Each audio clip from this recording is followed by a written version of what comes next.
It is 6 o'clock, so good work all. We will get going. Doris will be joining us in progress around 6:30 or so. In the meantime, we've got a lot to talk about this evening. And Steve and I will kind of kick it over to you. You've got the agenda, and you might want to just kind of set the stage here for what we have ahead of us this evening. Yeah, let me go ahead and actually just share the agenda briefly so everybody can see this. So everybody here, of course, realizes that there was an additional $200,000 made available to the Jack Hopkins Committee to put to use in the community as part of the city's Recover Forward initiative. And the purpose of tonight's meeting is to review the process that was used earlier this year to allocate the first round of funding, to see what changes the committee might want to make to that process for the second round of funding, and then to talk about a timeline in which to put that process into practice. In the packet that we sent out, you should have gotten a copy of this agenda, a copy of the survey results that we received after the first round of funding. That survey was, I think, sent out in June. You should have also gotten some possible scenarios for processes that the committee might use, and just staff's thoughts on some of the pros and cons of each of the scenarios. We have the Director of Community and Family Resources with us tonight that Beverly may want to provide feedback on some of those suggested options. And Hand Director Dora Sims will be joining us shortly, and she may have some feedback as well. Stephen, may I ask you, where are those scenarios, if I can? They should be in the packet. They're at the very end once you get past the survey. So after all the charts and graphs and survey, so it's at the very, very end of that packet if you keep scrolling. I will put a link into the chat for everyone. Thank you. It's scenario 1, scenario 2, scenario 3. Starting on about page 16. Thank you. Oh, thank you so much. Thanks, and sorry for interrupting you, Stephen. No, that's quite all right. And again, those were just scenarios that council staff came up with based on some possible options that made sense to us.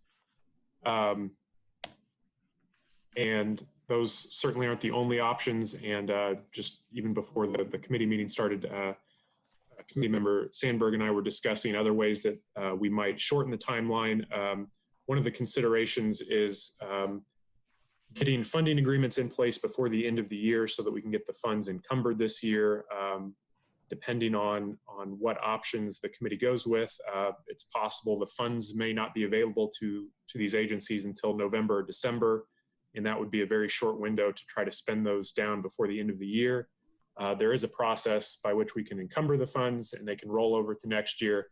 The controller's feedback is that they, of course, want to use up the funding as soon as possible and not have that drag on, but I think this is a unique year and unique circumstances, so we'll encumber whatever funds we need to, and then they may roll over into 2021. So I can pull up, I've got both the application that was used earlier this year, I have the criteria that we relied on earlier this year. Those are possible things to look at to amend. I'm not sure what the committee's pleasure is. I could go through each of the scenarios if that makes sense. If you don't mind, because it looks like maybe not everybody's had a chance to review them. So if we can just kind of read them all out loud, and there are pros and cons of each scenario that we're going to listen to, and it'll be up to us to decide which of those we may want to lean toward, and then how maybe even to tweak that to get to where we want to go, which is to be as expedient as possible, to get that money into good hands as soon as possible, but also to make sure that it is hitting the target for being COVID relief related. And things have changed clearly since our first round. Things have changed with the agencies themselves. Things have changed with the nature of the state of the economy here in the community. And so we'll have a lot of things to choose from here. So go ahead if you don't mind, Stephen. Sure. So one option, and it may be the simplest to think about, is just redoing the process the committee used earlier this year to follow the normal Jack Hopkins process, use roughly the same timeline, and basically redo what was done earlier this year. These estimated timelines, we did our best to kind of guess at the dates, so there may be a date off here and there, but something like this would follow that we would solicit applications next week, early next week. See, again, I think that's actually Labor Day, so probably September 8th. The applications would be due roughly a month later. The committee would have a first round review on October 19th. The committee would then have agencies submit answers to any committee questions that they would provide to the agencies in writing. There would be a pre-allocation meeting early November with the allocation hearing where the committee announced the awards the following week. We would then leave a couple of weeks for agencies to sign funding agreements, and the full council would act on this committee's recommendations early December. This would obviously cast the widest net. Any eligible agency, whether or not they applied earlier this year, whether or not they received funding earlier this year, they could apply and seek funds from this new pot of money. It would also provide the committee with the most up-to-date information about the agency's needs. Obviously, a lot has changed since February and March when the agencies first submitted their original applications. So having them submit a completely new application would be an update on what's going on with them and what their needs are. The cons, this is probably the most work intensive for both this committee and staff. And if the council isn't approving funds until December, it virtually guarantees that most of the agencies wouldn't get to use their funding until very late in the year or 2021. There are, I think, some ways to shorten the time that staff needs to turn around the materials after we receive the applications. So this gap between September 28th and October 19th, depending on what the committee wanted to see in a packet of applications, that gap could be shortened a bit, and we could look at collapsing this timeline a bit. I will note you also in your packet got the survey that was sent out to the agencies.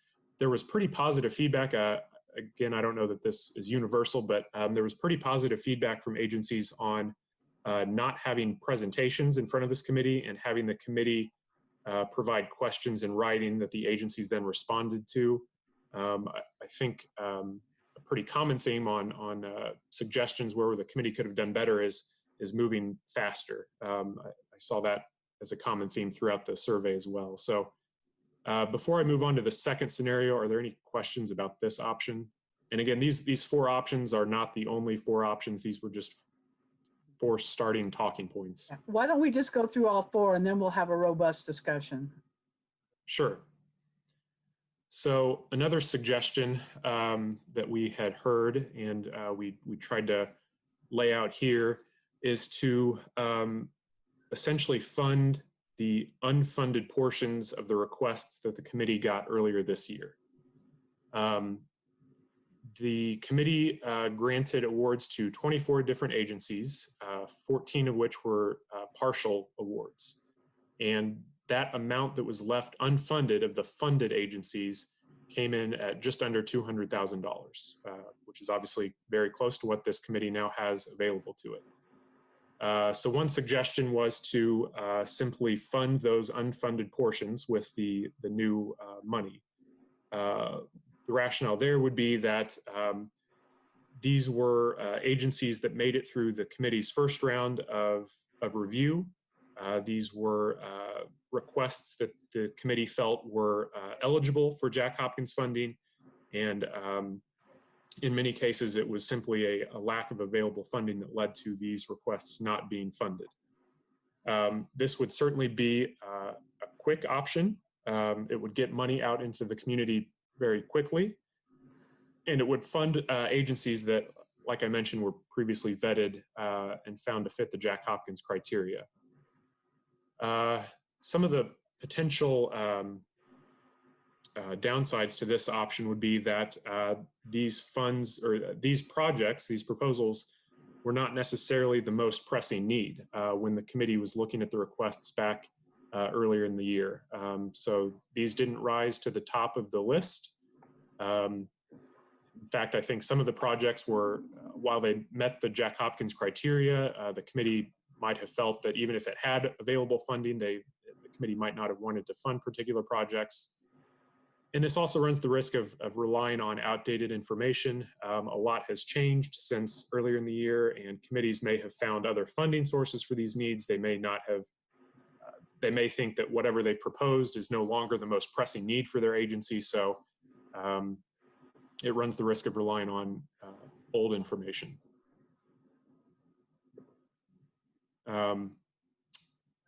Option 3 would be to consider only 2020 Jack Hopkins applicants. We had 37 timely applications, 7 of which were dismissed either as ineligible or outside of the criteria or otherwise not worthy of further consideration, which left 30 agencies that were considered by the committee for funding. Of those agencies, there was roughly $320,000 left unfunded.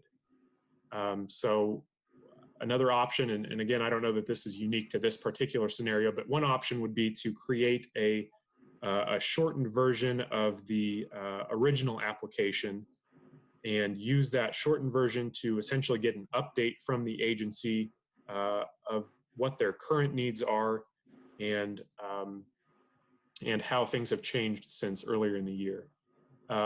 You can see the timeline spelled out here.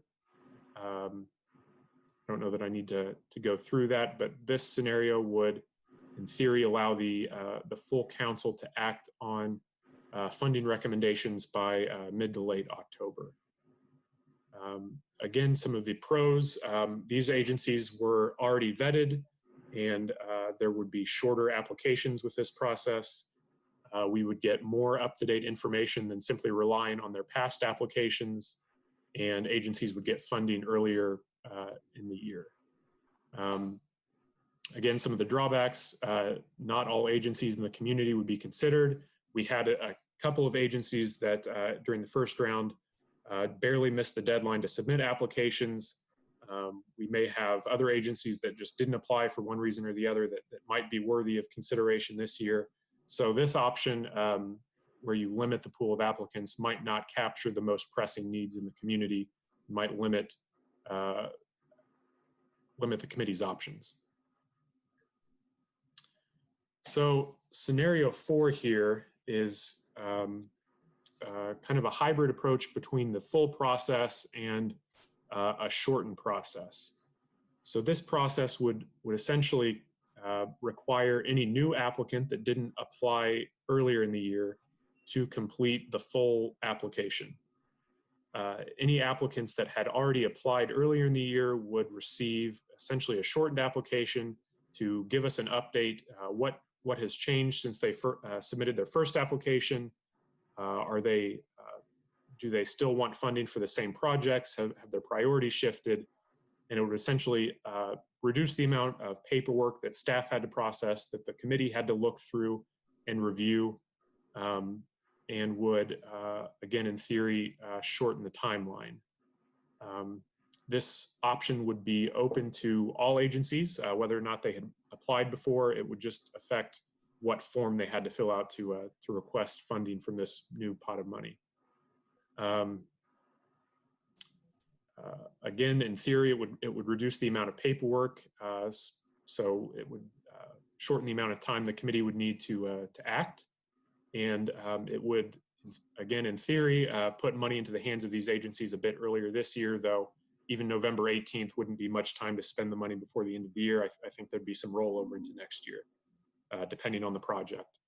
And all of these options, the workload on the committee really depends on what the committee wants to see out of staff as far as putting the materials together, how often and how soon the committee is willing to meet, how long the committee is willing to meet to discuss these things. So those are 4 scenarios we have. Lower down in the packet, you'll see spreadsheets that kind of spell out the amounts that are maybe relevant to some of these scenarios. Amounts requested by all applicants, amounts requested by agencies that were funded but not fully funded, and then unfunded amount from all considered agencies. And I'm happy to go through that in any more detail. Thank you, Stephen. And when I had my conversation with Doris, of course, she'll be here to speak for herself here shortly. Her preference was the scenario 4, the hybrid approach. And I think it was very important for us to touch base with the hand staff. And I think Cody is in here with us. I don't know if Cody wants to speak up, but the administering of these funds too is something important for us to consider. So I wanted to get a little bit of her perspective before we as a committee met. I don't know, Beverly, at this point, could we ask you to give some feedback on what you're seeing with community need right now and how we might hone this tool a little more narrowly to hit the criteria? So a couple of things that I thought about. I actually, of the 4, I do agree with Doris. I like the 4th one the best. But one of the things I've thought about is just that changing need. And so one of the reasons I threw out some of the other options is, we just don't know what the agency's needs are right now. One of the things, but the other thing I thought about is one thing this committee could do is to develop priorities. And I know that you said they were COVID related, but to narrow down your priorities. And if you were going to, fund housing, childcare, emergency food, whatever, health and personal safety, you could do it that way. Then that would narrow down the applications that you would get, because you wouldn't get things like, well, you probably still would, but it would be easier to dismiss them if you got, like paint a room or something like that. If you had your own priorities, and this is, emergency funding and a special circumstance. So I think that and a shortened application would probably be really good. Thank you, Beverly. And Stephen and I were just talking about this before everybody got here, that could be an easy way to even further make it more simple, is to be real clear. This is what we will fund in this second round, and this is what we won't consider. So to give the agencies, time to really be precise with their new requests. So with that comment, let me open it up to members of the committee. Who would like to offer an opinion about what we've discussed so far? Sue.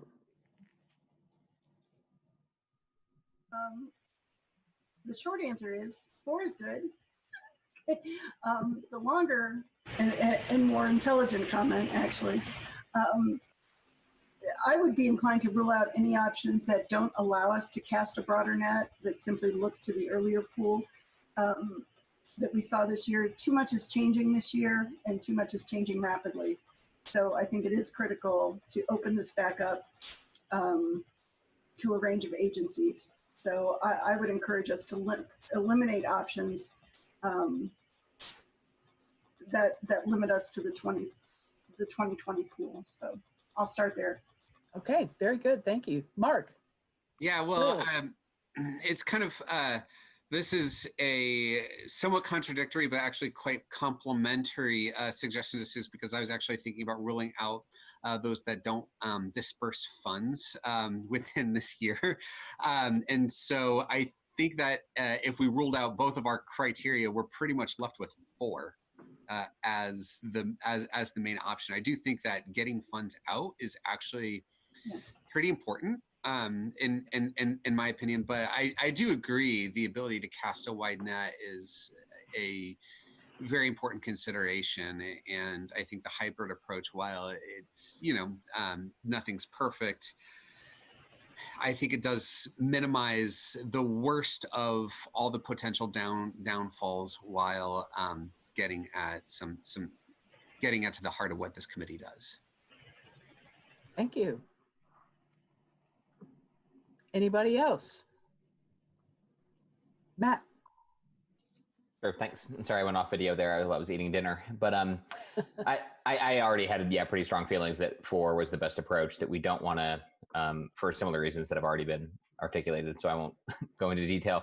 I did like what Beverly added as well, about if we can more clearly articulate our focus, that'll probably help both applicants and our administrative burden and help us in deciding. So I like that suggestion as well.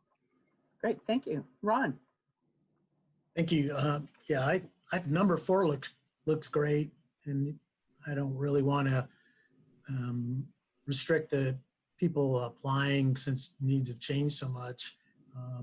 One of the things I was thinking about when I knew the money was coming forward to do this again was the rental eviction moratorium is going to end at the end of this year. And I guess if we restricted it somehow to people that were helping individuals stay in their homes and not get evicted or pay back the rent that they're due, I would think that would be a great thing that we would do. And I'm not sure how many agencies, I didn't look at it and see how many actually applied for those things or who does that in Bloomington, but it seems like that's going to be a crisis when the moratorium ends. So, Right, Ron. And if I recall, there were a handful that were actually doing rent relief. And I think that we were quite favorable of those organizations that were doing that. I would think that there are going to be even more need for that in this second round. So good point I agree there. with you. Thank you. Tim, do you have anything new to add? Well, I think 4 probably does us the best. And I'm just trying to think. It's one of the things it talks about is that there'll be more work on the committee side, and I don't think that's going to be a big issue. And if it lightens the load on staff, that probably is helpful. Good to hear that. Anybody else on the committee feeling crunched for time here at the end of the year? No, and I'm assuming there's some wiggle room on the specific dates of meetings. Those are rough dates, not set in stone. If the committee wants to talk about dates now, we can. Not now, but tonight, we can certainly try to figure in more solid dates, or we can. I think this is very worthy of all of our time, and I appreciate hearing from you, Stephen, that staff realizes you've got more things to deal with than just this committee, but this is important. This is immediate relief to a hurting community. And so we want to act as quickly as we can, as responsibly as we can. So I'm glad it sounds like we're all on board with that, that the amount of work is not going to be a deterrent to make sure that we spend these dollars effectively and wisely. So Sue, did I see a hand up there? Yeah, do you need a formal motion? A formal motion regarding which scenario? To adopt scenario 4 as our approach for round 2? I think that what I'm hearing is maybe that staff will need to make amendments to the application to narrow it for those agencies that have already applied. And I guess what I suggest that the committee do is delegate approval of that reduced application to the committee chair, so that once staff has had a chance to make those changes, the committee chair can give the final okay before we send that out. And then also, if the committee had any desire to change the criteria, and what I'd suggest there is that we don't change our existing criteria or the elaboration of criteria, but add a new section that says, in this particular funding cycle, here are the things that will be of the highest priority. And while you may qualify, we will look to fund these things first and foremost. So that I think rewriting all of the criteria would be difficult, but adding a note like that, I think would help clarify what the committee's intent is, and not exclude anyone accidentally. So any further discussion on that before we put up an amendment, a motion to adopt the number 4 scenario? Okay. are you ready to make that motion, Sue? I am. I would like to move that the committee for this round of funding adopt option 4, the hybrid approach. Second. And that there's more. Not so fast. And that, that we delegate to the chair the responsibility for approving any revisions or modifications that might be necessary and non-material. Second again. Okay, so do we need to do a roll call vote here? I guess in the interest of Zoom, we probably should. So let me begin with you, Matt. Yes. Tim. Yes. Mark. Yes. Sue. Yes. Ron. Yes. And Susan, yes. Okay, so we're going with the fourth option. I do want your feedback, though, on this idea of specific criteria, because I think this is where the rubber's going to meet the road. I'm thinking direct to a client, not some secondary thing that's going to help the agency, but direct relief to the many low-income folks that are utilizing these organizations. And so to me, that once again goes back to rent relief, anything pertaining to housing, perhaps childcare now that schools are open and there may be more of a pressure for parents to need childcare or after school kind of programs. And then of course, food, obviously, food, shelter, safety, those things are always key with us anyway, but those would be the things that I would want to emphasize. And we have to get this in the hands of the agencies quickly so they know how to write their new grants or a revision to their grant. So anyone else have anything else you want to add in terms of how we hone this in to be more specific? I think that what you suggested makes good sense. Beverly, any more ideas? Because again, you're the one that's still working with the social services group.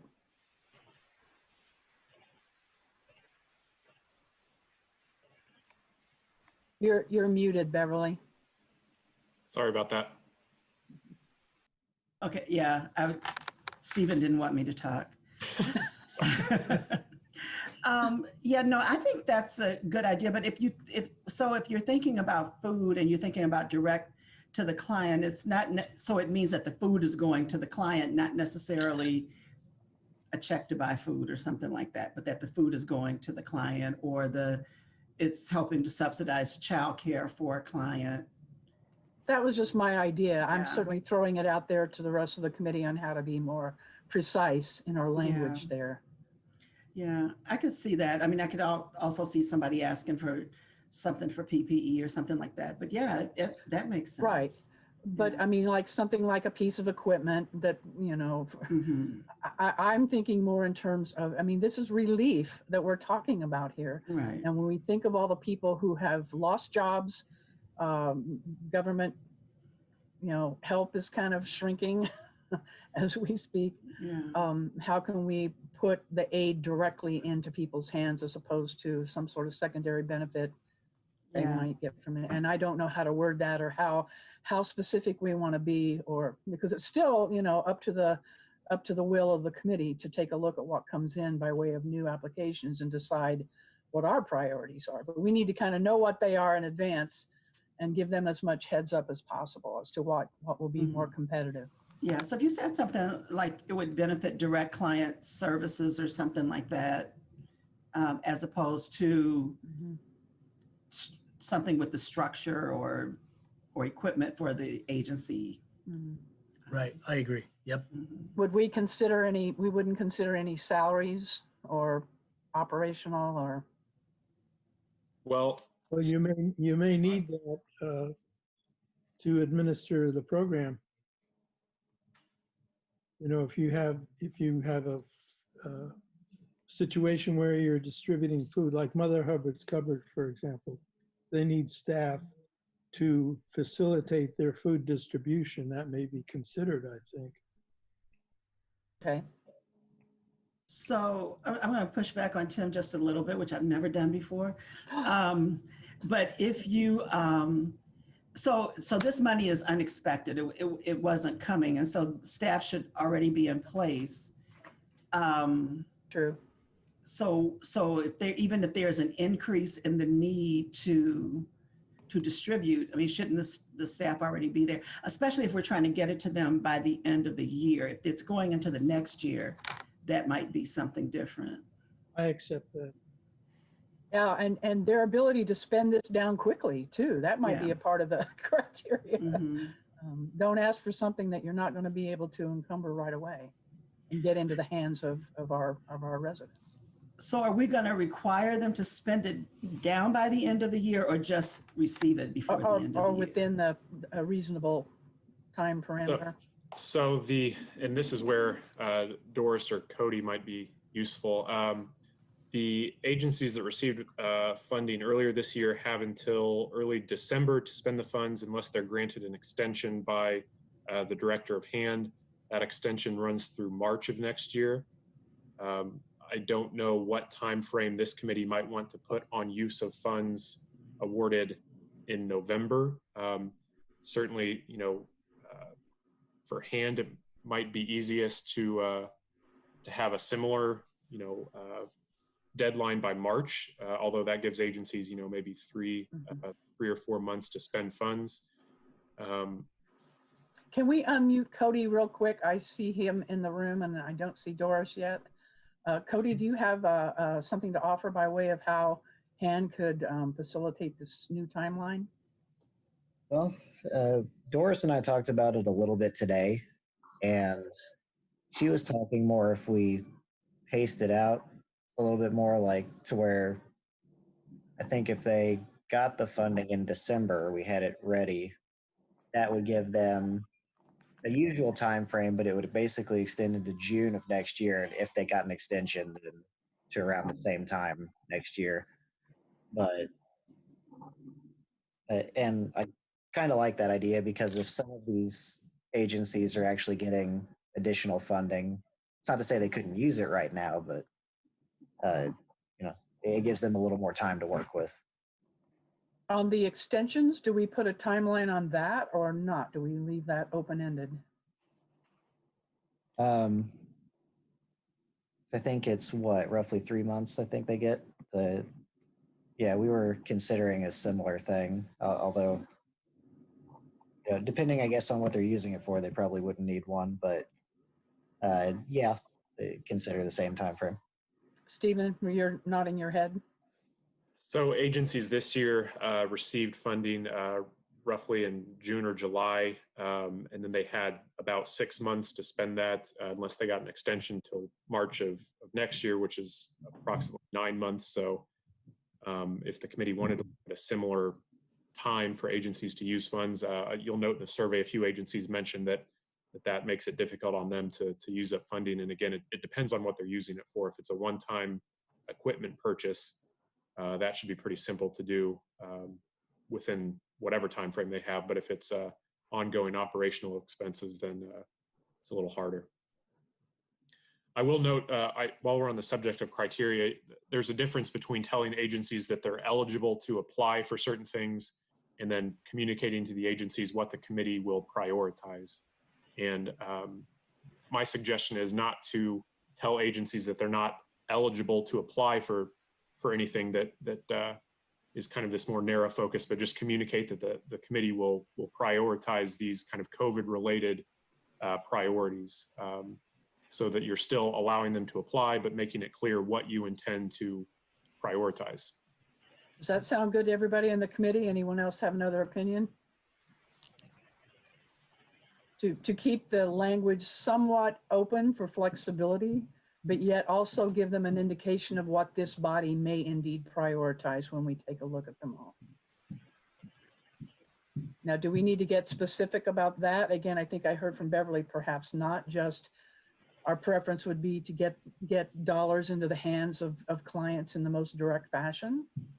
Something along those lines, more legalese than I just put it. But. Yeah, I think changing our criteria for who's eligible to apply is where it gets complicated. So if you leave that the same, I think it falls under the committee's discretion to fund an agency that fits its priorities. So just making those priorities clear, I think, is the best approach. And by the committee's motion earlier, the chair, Sandberg, can now look at that language before we communicate that to the agencies. And just to run through the items and make sure I've got everything, I heard that the committee wants to prioritize projects that provide for direct relief to clients, that provide for food, shelter, housing, safety, childcare. Were there any items that I missed? Safety? Consider healthcare. Personal safety is what I hear Beverly talking about within her, and that could be PPEs. Right, yeah. Yeah. So I think personal safety and I guess health, well, if you go healthcare, I mean, It gets too broad, doesn't it? it gets really broad, yeah. Maybe we eliminate the healthcare this round and keep it to the Maybe housing. personal safety, hygiene kind of stuff, if somebody needs a hand washing station or Yeah, something like that, yeah. yeah. And again, it's up to them to determine what their needs are and then Right. apply for it. But I think it is only fair to let them know what we're more likely to favorably fund. Somebody in the feedback, and again, the feedback was very good from the first round, said something to the effect that we should put caps on what agencies are allowed to ask for. Would we want to do that with this second round? I typically don't like to do that because I don't like to limit an organization from thinking more broadly about what they need. But since we only have $200,000 this time and not our usual $300,000, would there be any merit to putting an amount on how much an individual agency could ask for, or just let them go? I think Well, actually, oh, I'm sorry, Sue, go ahead. I think as long as we ask the usual question of what would you do with partial funding, I think we're fine. I would be inclined to just let them tell us what they need, and tell us what they would do with partial funding and leave it at that. Yeah, and I was just going to say something similar, but putting the cap on it would eliminate that need for the committee to try to figure out if they could do partial funding. But if you ask that question, then yeah, that eliminates the need anyway. Any other further thoughts here before we kind of leave it into the hands of our fabulous staff and me for final approval here on how the new applications are going to look going out? I would just encourage us to be focused with that language so that I don't want to restrict who's applying, but I want it so that if we're going to get it out fast and target it to the needs to directly benefit the clients, then we make it clear that that's what we're doing. Yeah, well, I'll make sure that we're comfortable with any language that's not vague, but yet allows some flexibility for what their needs are. You know how us social workers can be vague. I know. I'm a social worker too. I can vague. Well, and I understand that we're hopeful. We have our fingers crossed that Mr. Lucas may be getting an assistant soon, so that may help. I think I just saw Doris Sims join the meeting. Oh, fabulous. The grand finale. Hi, Doris, welcome. So, Doris, you probably weren't watching. I can bring you up to speed briefly. In the packet, we had those four scenario options for a process to play out for the rest of the year. The committee went with scenario 4 so that we would get updated information from any previous applicants that had already applied in 2020. We would request any new applicants to fill out a full application. And there was also a decision from the committee to provide clarification on the criteria to explain that the committee would, while not exclude anyone that otherwise qualifies under our existing criteria from applying, but the committee would prioritize funding that went to agencies providing direct relief to clients, that projects that provided food, shelter, personal safety, PPE, hygiene type relief, or childcare.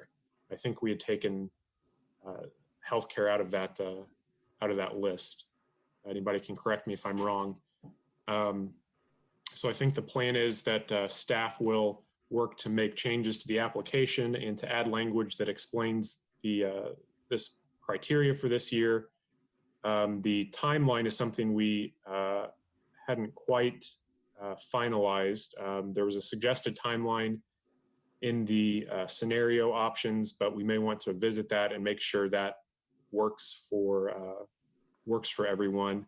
In particular, we were curious about the claims deadline for hand, and whether that would put any additional stress on you all.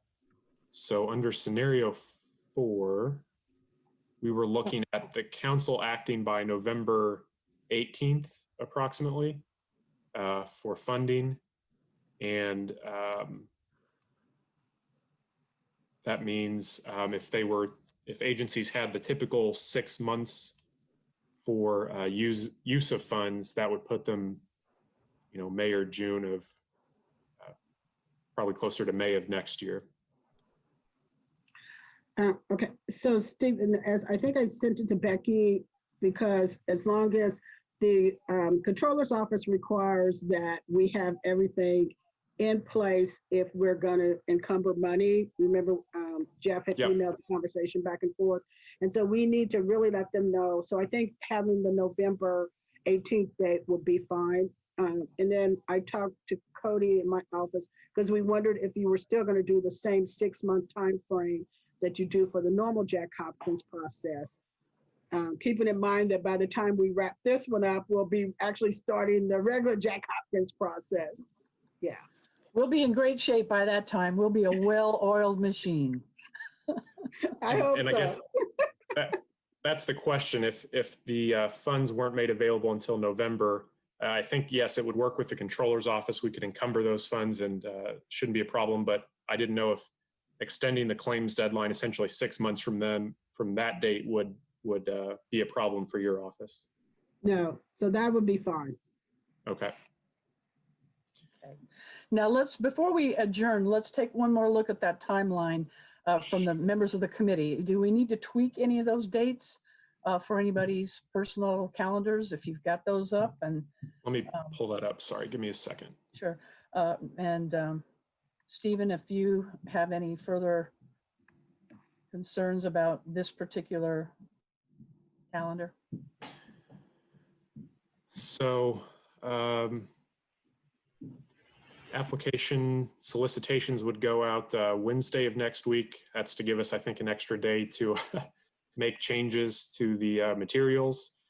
Applications would be due less than, they typically have a month. I think this year they had a month and a half for applications. So this would be shorter window for applications, although again, most agencies wouldn't need to complete the full application. The review of those applications would be just over a week later. And again, I think that's a reflection of less materials for staff to turn around and to package for the committee. We would hope to get any questions from that first round of first review to the agencies and then answers back essentially a week later. The committee would have a pre-allocation meeting on the 22nd, not the 22nd. And then the allocation hearing would be October 26th.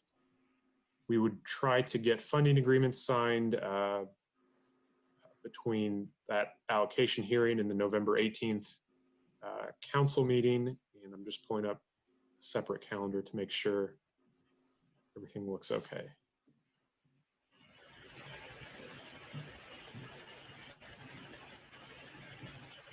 So I don't know if the committee has any issues with their own calendars or has any concerns about any of the timelines we've left between any of those stages. What are those days, Stephen? Are they Thursdays too? September the 9th is this Wednesday. September 28th is a Monday. October the 8th is a Thursday. The 16th is the following Friday. The pre-allocation meeting on October 22nd would be a Thursday. The allocation hearing on the 26th would be a Monday. And then the November 18th date is a council meeting on a Wednesday. Okay. Anybody see any issues with those dates? I see none for myself. Now, the time of our meetings too is something we typically do this after hours. 6 is typically a good time for everybody.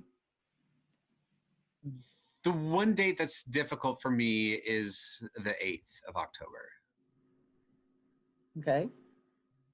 And I could possibly come on, there's just, it possibly wouldn't be a problem. There's just a whole lot that's coming around on that day that, if possible, I'd prefer to avoid it.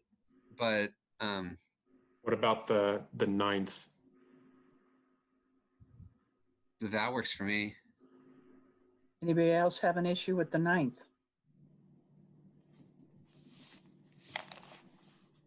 Seeing none, can we make that change? And I will assume that all meetings would start at 6 p.m. So That's typically when we've been meeting, but would anybody want to meet any sooner? I mean, I want to be respectful of staff too, because I know this is after hours for you. You are putting in a day and then you're doing evening stuff. So If we're going with a Friday night, how about 5 p.m. October 9th? I'm with that. Yeah. Just a suggestion, but I can do either. 5 p.m. October 9th, the rest of them at 6 p.m. If everyone is okay with that. Yeah. Good. Okay. Looks like we have a preliminary plan here. Is there anything else for the good of the order? Stephen? I don't believe so. I'm racking my brain. No, I don't think so. I appreciate the committee being flexible. This is an unusual time, and staff will work as quickly as we can. And I know agencies are eager to apply. I'm already getting emails asking for details on how they can make requests for this funding. So I think this is important work. Well, once again, I thank our staff for doing an incredible job. I want to thank Beverly for your good feedback all along, and Doris and Cody. Onward and forward. This is important work that we're doing, and I thank the committee once again for your dedication, and I know we'll be making some good decisions. So off we go. Motion to adjourn. So moved. All right, all in favor, say goodbye. Say goodbye. Thank you, everybody. All right. Thank you. Thanks, Take care. everybody. Bye all. Everybody, stay healthy. Right.